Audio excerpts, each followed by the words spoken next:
like everyone else in here, I've done a lot of growth and development type programs, read a lot of books, but I always felt like having the tools was the key. Like knowing isn't enough. It's actually being able to implement and see something through. So I think the biggest area where my life has changed is having the tools to actually implement time management, being able to choose, literally choose intentionally as opposed to reacting to things.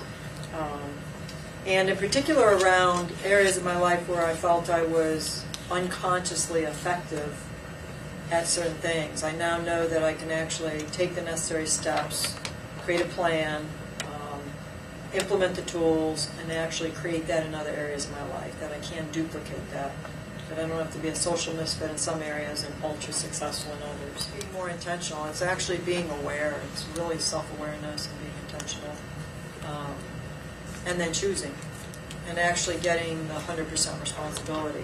That what shows up in my life is exactly what I've attracted, exactly what I've created, and what actions I have or haven't taken.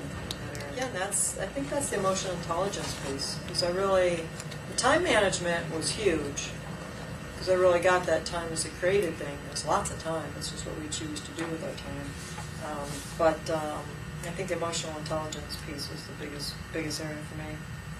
And anybody who's just going through life that's just kind of reacting and struggling and surviving and fixing and whatever else really needs something like this, a program like this, to really create intentionality.